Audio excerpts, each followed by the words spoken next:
আসসালামু আলাইকুম বন্ধুরা, কেমন আছেন সবাই? আশা করি সকলে অনেক অনেক ভালো আছেন। বন্ধুরা, আমাদের হাতে রয়েছে এই মুহূর্তে একটি বার ফোন, যার সমস্যা হচ্ছে যখন কাস্টমার এই ফোনের মধ্যে ফোন দেয় তখন কোনো ধরনের রিংটোন বাজে না, বা যখন কোনো গান প্লে করে তখন গান বাজে না। তো এটা হচ্ছে এই ফোনের প্রবলেম, অর্থাৎ স্পিকার প্রবলেম হয়েছে। তো অলরেডি এই ফোনের স্পিকার চেঞ্জ করা হয়েছে, আমরা আরেকটি স্পিকার পরিবর্তন করে দেখেছি, বাট কোনো ধরনের সলিউশন হয়নি। তো একটা ফোনের স্পিকার যখন বাজে না বা স্পিকারের সমস্যা হয়, রিংটোন বাজে না, এই ধরনের প্রবলেম যখন হবে তখন আপনি কিভাবে স্টেপ বাই স্টেপ কাজ করবেন সেই বিষয় নিয়ে বিস্তারিত আজকের ভিডিওতে আমরা শিখতে চলেছি। তো চলুন শুরু করা যাক। তো প্রথম অবস্থায় প্রথম স্টেপ হচ্ছে দেখতে হবে এখানে যে ফোনের মধ্যে কোনো ধরনের হেডফোন মুড আছে কিনা। তো আমরা জানি অনেক ফোন আছে অটোমেটিক্যালি হেডফোন মুড চলে আসে, আর যখন হেডফোন মুড চলে আসে তখন কিন্তু ফোনে কোনো ধরনের কল আসলেও কলটা শব্দ হয় না। তো আমরা দেখতে পাচ্ছি এখানে কোনো ধরনের হেডফোন মুড নাই। তো তার পাশাপাশি আমরা ফাংশন থেকে একটু চেক করে নিব যে ফাংশনে কোনো ধরনের প্রবলেম হয়েছে কিনা। তো আমরা এখানে প্রোফাইলে যাব, এই যে দেখতে পাচ্ছেন সেটিংস এর মধ্যে প্রোফাইলে যাওয়ার পর এখানে দেখবো যে ফোনটি কি সাইলেন্ট মুড দেওয়া আছে কিনা। তো এখানে সাইলেন্ট মুড নাই, এখানে জেনারেল আছে। অনেক সময় জেনারেলের ভিতরেও কিন্তু ভলিউমটা কমানো থাকে, তো ভলিউম কমানো আছে কিনা সেটা আপনার চেক করতে হবে। তো আমি একটু রিংটোনটা বাজিয়ে টেস্ট করতেছি আপনাদের সামনে। দেখতে পাচ্ছেন কোনো ধরনের শব্দ হচ্ছে না। তো যেহেতু আমাদের ফাংশন থেকে বিষয়টা দেখা হয়ে গেছে হেডফোন মুড আছে কিনা এবং রিংটোন বাজতেছে কিনা, ভলিউম কমানো আছে কিনা, সাইলেন্ট মুড আছে কিনা, তো এগুলো দেখার পর এখন আমরা ফোনটাকে খুলে ফেলবো এবং প্র্যাকটিক্যালি আমরা কাজ করার চেষ্টা করব।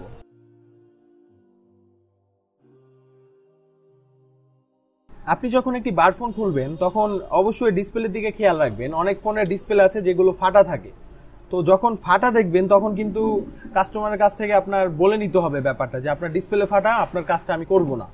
যদি কাস্টমার তখন রিস্ক দেয় তখন করবেন। এই বিষয়টা অনেকে জানে না, তাই একটু ছোট্ট একটা মেসেজ দিলাম আপনাদেরকে।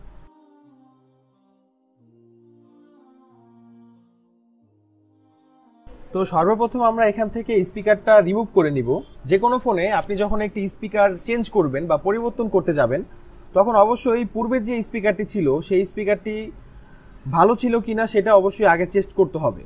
কারণ হচ্ছে যদি সেটা আগের থেকেই ভালো থেকে থাকে আপনি আরেকটা ভালো স্পিকার লাগালেও কোনো ধরনের কাজ হবে না। তো এখানে আমরা প্রথমে স্পিকারটা মেপে নিচ্ছি। স্পিকারের দুইটা তারের মধ্যে আমরা সংযোগ করলে এখানে বিপ আসবে।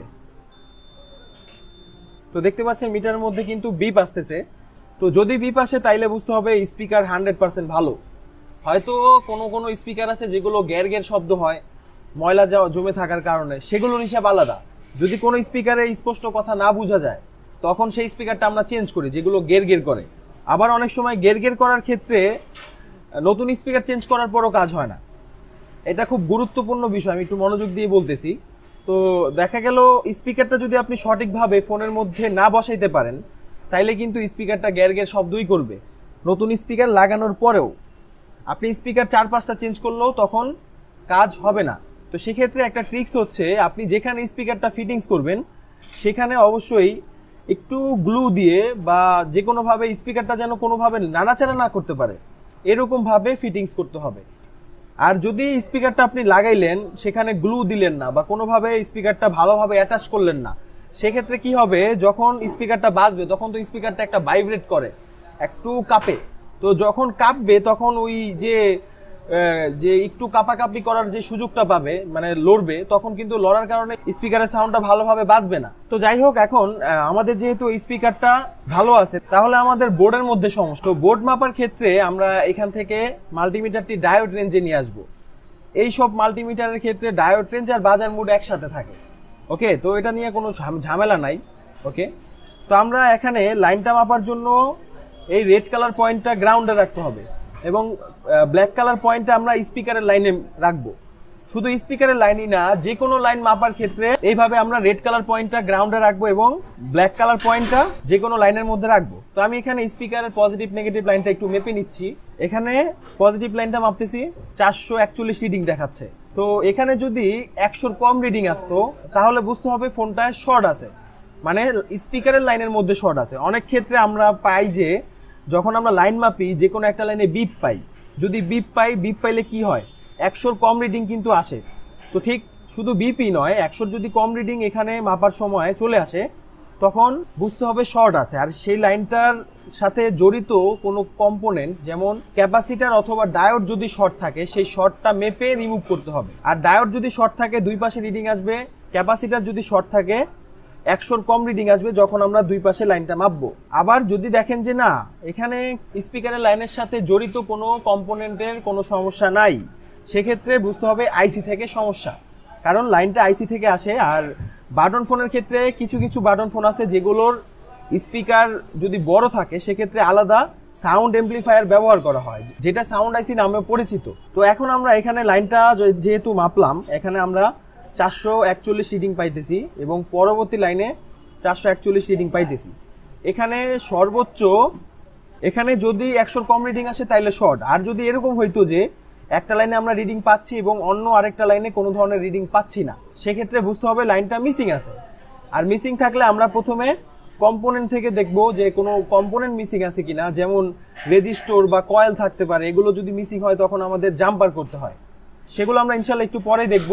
আবার যেহেতু এখানে আমাদের দুইটা লাইনে রিডিং ঠিক দেখাচ্ছে তবুও কিন্তু আমাদের স্পিকারে কাজ করছে না, এটা হচ্ছে আমাদের মূলত প্রবলেম। দুইটা লাইনে রিডিং ঠিক দেখাচ্ছে তবুও কাজ করতেছে না। তো এই রকম যদি সিচুয়েশন হয় সেক্ষেত্রে আমরা প্রথমে কম্পোনেন্ট চেক করব। কম্পোনেন্ট চেক করার পর তারপর আমরা কম্পোনেন্টের পরে কি আছে, যেহেতু লাইনটা আইসির সাথে সম্পৃক্ত, আইসি থেকে কম্পোনেন্ট, কিছু কম্পোনেন্ট সিরিজ প্যারালাল হইয়া তারপরে এই স্পিকার লাইনের মধ্যে আসে। তো সেহেতু আমরা এই লাইনটা প্রথমে ট্র্যাকিং করব যে লাইনটা কোথায় আছে। তা আমি একটু জুম করে নিচ্ছি, এখানে একটু লক্ষ্য করুন, এখান থেকে লাইনগুলো এই যে ভিতরে গেছে দেখা যায়, সামথিং একটু দেখা যায়। এই লাইনটাও এখান থেকে এই যে ভিতরে গেছে, এই লাইনটা এখান থেকে এই ভিতরে গেছে সিম ট্রের ভিতরে, সিম ট্রের নিচ দিয়ে আর কি। তো যেহেতু সিম ট্রের নিচ দিয়ে গেছে, যদি লাইনটা এই পাশ পর্যন্ত আসতো তাইলে এখানে বুঝাই যাইতো মোটা মোটা দুইটা এরকম লাইন দেখা যাইতো এখানে। তো লাইনটা এখান থেকে নিশ্চয়ই মাঝখানে ডুব দিয়েছে, এই কিনারে আসে নাই। তো আমরা এর বরাবর পেছন সাইডে দেখার চেষ্টা করব যে এখানে কোনো জায়গায় লাইনটা সম্পৃক্ত বা লাইনটা এখানে প্রবেশ করেছে কিনা। তো এখানে দেখতে পাচ্ছেন দুইটা মোটা লাইন আছে। তো এই দুইটা মোটা লাইনের সাথে সম্পৃক্ত হচ্ছে দুইটা কয়েল দেখা যাচ্ছে। দুইটা লাইন এখানে আসার পরে একটা কয়েল এবং আরেকটা কয়েল, দুইটা কয়েল কিন্তু এখানে আমরা দেখতে পারতেছি। তার পাশাপাশি এখানে দুইটা ডায়োড আছে, আবার এইখানে একটা রেজিস্টর আছে, এই যে এখানে সাদা কালার, এবং এইখানে একটা রেজিস্টর আছে। তো যেহেতু সবকিছু ডাবল ডাবল আছে, আমরা জানি স্পিকারের লাইন একটা প্লাস এবং একটা মাইনাস থাকে, তো সেক্ষেত্রে লাইনটাও একটু মোটা থাকে। আবার লাইনের পাশে সবসময় রেজিস্টর অথবা কয়েল থাকে সিরিজ অবস্থায়। এখানে দুইটা কয়েল আছে, যেহেতু এখানে লাইনটা প্রথমে এইখান থেকে এই পাশে আসছে, আসার পরে কয়েল থেকে এই পাশে সিরিজ হইয়া তারপর লাইনটা এই কিনার দিয়ে এই পাশ থেকে এখানে গিয়ে আবার ডুব দিছে। আবার ঠিক একইভাবে এই লাইনটা এখান থেকে এখানে আসার পরে কয়েল থেকে এই পাশ হইয়া তারপর লাইনটা এখান থেকে এই পাশে এসে এই জায়গায় গিয়ে ডুব দিছে। হয়তো স্পষ্টভাবে বোঝা যাচ্ছে না, যখন আপনারা কাজ করবেন মাইক্রোস্কোপ দ্বারা দেখলে সবচেয়ে বেস্ট। এখানে যে ডায়োড দুইটা আছে, এই ডায়োড দুইটা হচ্ছে এক পাশে স্পিকারের লাইন এবং আরেক পাশে গ্রাউন্ড। এটা দেওয়ার উদ্দেশ্য হচ্ছে কখনো যদি লাইনে কোনো ধরনের প্রেসার পড়ে তখন এটা ওভার ভোল্টেজ প্রোটেকশন দিবে। এবং এখানে একটা রেজিস্টর আছে, যেই রেজিস্টরটার এক পাশ হচ্ছে স্পিকারের লাইন এবং অপর পাশ হচ্ছে গ্রাউন্ডের লাইন। এটা আমরা কিভাবে বুঝবো? যখন আমরা লাইন মাপবো তখন এক পাশে আমরা বিপ পাবো এবং অন্য পাশে রিডিং পাবো, তাইলে বুঝতে হবে ওই লাইনটা হচ্ছে প্যারালাল অবস্থায় আছে, মানে দুই লাইনের মাঝখানে। তো এখানে যে দুইটা রেজিস্টর আছে, এই দুইটা রেজিস্টরও প্যারালাল অবস্থায় আছে। ওকে, তবে আমাদের মৌলিক যে লাইনগুলো, সেই লাইন দুইটা আসছে হচ্ছে এখান থেকে এই পাশে ব্রিজ হইয়া এখানে কিছু কম্পোনেন্ট প্যারালাল হইয়া এখানে এসে ডুব দিছে। ঠিক একইভাবে এখান থেকে এখানে কয়েল থেকে এই পাশে বাইপাস হইয়া লাইনটা এখান থেকে এই ডায়োডের এই কোণে আসছে, আবার এখান থেকে এখানে এসে ডুব দিছে। তো ডুব দেওয়ার পর এটা কোথায় গেল? এটা হচ্ছে সরাসরি সিপিইউর ভিতরে গেছে। এখানে অন্য কোনো ধরনের কম্পোনেন্ট আমরা দেখতেছি না, এটাই হচ্ছে স্পিকার সেকশনের কম্পোনেন্ট। তো আমরা এখন এই কম্পোনেন্টগুলো মেপে দেখবো যে এখানে কোনো ধরনের ফল্ট আছে কিনা। আমাদের মাল্টিমিটারটা আমরা এখান থেকে ডায়োড রেঞ্জে রাখবো। এখানে আমাদের কয়েলগুলো মাপতে হবে। আমরা জানি কয়েল মাপার উপায় হচ্ছে বাজার মোডে মাপলে দুই পাশে বিপ আসবে। তো এখানে আমরা বিপের শব্দ পাচ্ছি, এখানে বিপ আসতেছে। তো তো এর মানে কয়েলটা ওকে আছে, এবং পরবর্তী কয়েলটা আমরা মাপি, এখানেও কিন্তু ওকে আছে। তো তারপরে যে কম্পোনেন্টগুলো আছে, যেহেতু এগুলো প্যারালাল অবস্থায় আছে, তাই এখানে আর কোনো মাপামাপির দরকার নাই, লাইনটা সরাসরি এখানে সিপিইউতে ডুব দিছে। তো আমরা এখন সিপিইউটা রিহোট করব। রিহোট করার পর যদি আমাদের কাজ না হয়, তাহলে আমরা রিভোল করে দিলে 100% এটা ওকে হবে। তো প্রথম অবস্থায় আমাদের টিনটা খুলতে হবে। আপনি যখন একটি ফোনের টিন খুলবেন, অবশ্যই টিন খোলেন বা এখানে যখন হিট প্রদান করবেন, তখন এখানে যদি লুজিংটা থাকে, কিপ্যাডের যে লুজিংটা থাকে, এটা যদি থাকে, সেক্ষেত্রে ওইটা রিমুভ করে নিতে হবে, নাহলে পুড়ে যেতে পারে। তো তার পাশাপাশি হচ্ছে একটা স্ট্যান্ডের মধ্যে এটা আটকিয়ে রাখতে হবে, তাইলে সবচেয়ে সুবিধা। হটগানের হাওয়া রাখতে হবে মিডিয়াম বলতে হাওয়াটা যেন 1.5 ইঞ্চি বা 1 ইঞ্চি বরাবর পাস করতে পারে, এইরকম হাওয়া। এবং হিট রাখতে হবে হচ্ছে 340, যে কোনো হটগানে। হয়তো কম দামি কিছু হটগান আছে, সেগুলোর ক্ষেত্রে হিটটা একটু বেশি লাগে, বাট এক এক হটগানের এক এক রকম মেজারমেন্ট। হটগান যেটাই হোক, আপনি যখন কাজ করবেন তখন অটোমেটিক্যালি বুঝে যাবেন কাজ করতে করতে যে কোন জায়গায় আমার কতটুকু হিট দিতে হবে। এখানে আমরা একটু পেস্ট ইউজ করতেছি যেন টিনটা স্মুথলি ভাবে খুলে যেতে পারে। প্রথমে চারদিকে হিট দিয়ে টিনটাকে একটু নরম করতে হবে বোর্ডটাকে, তারপর আমরা একদিকে হিট দিয়ে ধরে রাখবো। তো টিন খোলার পর এখানে আমরা যে সিপিইউটা দেখতে পাচ্ছি, এই সিপিইউটা আমরা রিহোট করব। তো এখানে রিহোট করার জন্য আমরা এখানে পেস্ট ইউজ করব, তবে সবচাইতে বেস্ট হচ্ছে এখানে রজেন ইউজ করা। এই ধরনের টুকিটাকি সমস্যা বা যখন সিপিইউ রিহুট করার মতো কোনো ধরনের প্রবলেম আসে, তখন এখানে রজেন ইউজ করাটা আমি বেস্ট মনে করি। বাট অথবা আপনার কাছে যদি একটু হার্ড পেস্ট থাকে, হার্ড লেভেলের পেস্ট মানে একটু শক্ত টাইপের পেস্ট যদি থাকে, তাহলে ওই পেস্টটা দিলেও সবচেয়ে বেস্ট হয়। কারণ রজেন দিলে আবার একটা অসুবিধা আছে, সেটা হচ্ছে যে রজেন দিলে জায়গাটা নোংরা হয়ে যায়। তো যখন দেখবো যে আমাদের আশেপাশের যে কম্পোনেন্টগুলো আছে, এগুলো রাংগুলো গলে গেছে, আর গলে গেলে কিন্তু এর একটার অন্যরকম কালার বোঝা যায়। তো এইরকম যদি হয়, তখন বুঝবো যে আমাদের সিপিইউটা নরম হয়ে গেছে, মানে ভিতরে যতটুকু রিহোট প্রয়োজন ছিল সেই রিহোটটা হয়ে গেছে। তো আপনি চাইলে যখন রিহোট করবেন তখন একটু নাড়া দিতে পারেন, বাট নতুন অবস্থায় যদি আপনি একটু ঠেলা দেওয়ার চেষ্টা করেন, যদি টেকনাফ থেকে তেঁতুলিয়া চলে যায় এরকম যদি হয়, তখন কিন্তু ফোনটা ডেড হয়ে যাবে। আর যখন ফোনটা ডেড হবে তখন আবার রিভোল করতে হবে পুনরায়। আর যদি তখন রিভোলও করতে গিয়ে আপনি ফোনের একটা অ্যাক্সিডেন্ট ঘটিয়ে ফেলেন, তখন কিন্তু সেই ফোনের জরিমানাটা আপনাকে দিতে হবে কাস্টমারকে। তো বিষয়টা একটু বুঝিয়ে বললাম। তো এখন এখানে ফোনটা ঠান্ডা হওয়া পর্যন্ত আমরা কোনো ধরনের লিকুইড ইউজ করব না। একটা আইসি যখন রিহোট করবেন, রিহোট করার পর ঠান্ডা হওয়ার আগ পর্যন্ত যদি আপনি সাথে সাথে থিনার বা কোনো লিকুইড ইউজ করেন, তখন কিন্তু আইসির ভিতরে একটা গ্যাস তৈরি হয়, সেই গ্যাসের কারণে কিন্তু আইসিটা ড্যামেজ হতে পারে। তো এখানে ঠান্ডা হওয়ার পর আমরা লিকুইড ইউজ করব। তো আমি এখানে ভালোভাবে ওয়াশ করে দিতেছি। তো এটা যেহেতু ঠান্ডা হয়ে গেছে, এখন আমরা ফোনটা টেস্ট করব যে আমাদের প্রবলেম সলিউশন হয়েছে কিনা। তো প্রথমে আমরা ফোনটা টেস্ট করব এইভাবেই, কোনো ধরনের ফিটিং ছাড়া সলিউশন আমাদের হয়েছে কিনা সেটা দেখার জন্য।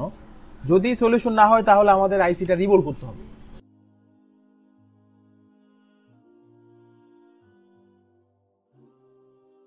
তো এখানে আমরা রিংটোনটা বাজাইতেছি, বাট এখানে কোনো ধরনের সাউন্ড হচ্ছে না। তো এখন আমাদের পরবর্তী স্টেপ হচ্ছে আইসিটা রিভোল করা। তো আমরা রিভোল করব। তো আমি একটা বিষয় বলেছিলাম যে রিভোল করলে 100% ঠিক হয়ে যায়, কিন্তু কিছু ক্ষেত্রে যদি ভিতরে কোনো ধরনের বল সমস্যা হয়ে থাকে আইসির, তাইলে কিন্তু রিভোল করে লাভ নেই, তখন আমাদের চেঞ্জ করতে হবে রিভোল করার আগেই। ওকে, তো আমরা এখন আইসিটা রিভোল করব। তো অনেক ক্ষেত্রে লক্ষ্য করতে হবে যে অনেক সময় বোর্ডের মধ্যে প্রিন্ট উঠে যায়, আবার অনেক ক্ষেত্রে আইসি থেকে আইসির প্রিন্টগুলো উঠে যায়। তো সেক্ষেত্রে কিন্তু যদি বোর্ডের প্রিন্ট উঠে যায়, তখন বোর্ডের প্রিন্ট আবার জাম্পার করতে হয়। তো ওই রকম সিচুয়েশন হয় না, কিন্তু সাধারণত রিহোট রিভোল চেঞ্জিং করার মাধ্যমে কাজগুলো করতে হয়। যদি এখানে কোনো ধরনের প্রিন্ট দেখতে পান যে মিসিং, আপনি যখন আইসিটা খুলবেন তখন সেই প্রিন্টটা আপনার জাম্পার করতে হবে। আবার যদি দেখেন আইসির কোনো প্রিন্ট জ্বলে গেছে বা উঠে গেছে, সেক্ষেত্রে আইসিটা তখন চেঞ্জ করতে হবে। তো এখন আমরা এখানে দেখতে পারতেছি বা আমাদের আইসির এখানে কোনো ধরনের প্রিন্ট ক্ষতিগ্রস্ত হয়নি, এবং বোর্ডের মধ্যেও কোনো ধরনের প্রিন্ট ক্ষতিগ্রস্ত হয়নি। তো এখন আমরা আইসিটা রিভোল করব। আশা করি রিভোল করলে আমাদের প্রবলেম 100% ওকে হবে। তো এখানে আমরা সোল্ডারিং উইক দিয়ে আমাদের বোর্ডের বলগুলো সমান করে নিব। তখন আমরা বোর্ডের বলগুলো সমান করব, আমাদের তাতালটা এরকম সূক্ষ্ম থাকতে হবে। মানে আমরা একটু যদি ঘষে নিয়ে রাং খাওয়াই নেই তখন বিষয়টা ভালো হয়।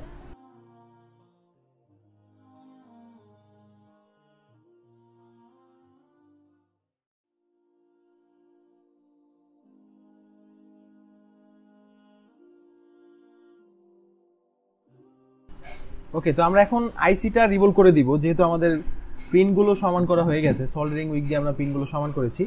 তো আমরা এখন এই আইসির সাথে একটু ব্যান্ডেজ লাগাইতে হবে।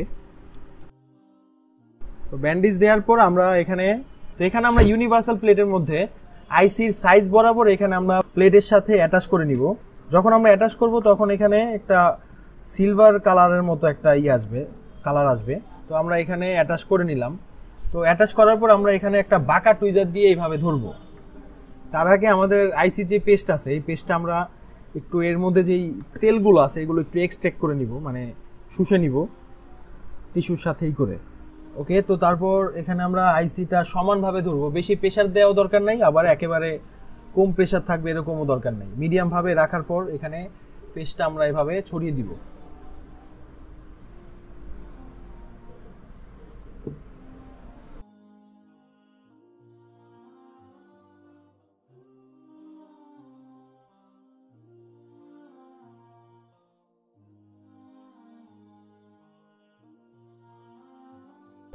ওকে, এটা আমরা রিভলিং হওয়ার পরেও এইভাবে ধরে রাখবো একটু ঠান্ডা হওয়ার জন্য। এখানে 10 সেকেন্ড পর্যন্ত ধরে রাখতে হবে। এবং এই খুঁটিনাটি নিয়মগুলো যদি আপনি মানেন তাহলে আপনি আইসি রিভলিং করলে 100% কাজ সফল হবেন। এখানে আমরা একটু লিকুইড দিয়ে দিতেছি 10 সেকেন্ড পর। লিকুইড দেওয়ার পর তারপর আমরা এখান থেকে যে টেপটা আছে এই টেপটা রিমুভ করে দিব। তো যদি কোনো আইসি ঠিকভাবে রিভলিং হয় অটোমেটিক্যালি উঠে আসবে। আর যদি রিভলিং না হয়, একটু বলগুলো ছোট বড় হয়, সেক্ষেত্রে কিন্তু এই টিন থেকে আইসিটা উঠতে চাইবে না। তো এখানে যেই আগলা যে বলগুলো আছে এই বলগুলো আমরা ব্রাশের মাধ্যমে ওয়াশ করে আলাদা করে নিতেছি। তো দেখতে পাচ্ছেন এখানে আইসিটা রিভলিং হয়ে গেছে 100%। এখন আমরা আমাদের বোর্ডের মধ্যে আইসিটা লাগাবো। একটা আইসি বসানোর ক্ষেত্রে অবশ্যই আইসির আশেপাশে যেন বল না দেখা যায়। যদি বল দেখা যায় তাহলে বুঝতে হবে আইসিটা আপনার বসানো হয়নি। যেমন আমি এখন এখানে বসাইলাম, দেখতে পাচ্ছেন আশেপাশে কিন্তু এই যে বল দেখা যায়, তাহলে কি বুঝতে হবে যে আইসিটা বসানো হয়নি।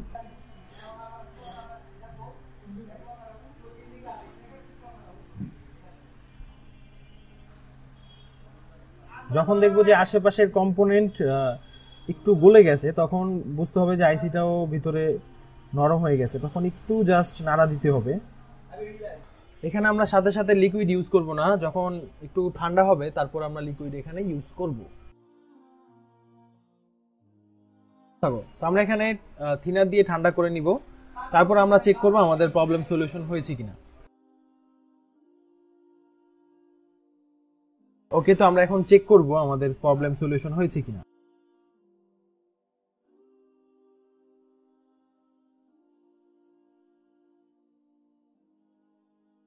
না হইলে আইসি চেঞ্জ করতে হবে, কিছু করার নাই।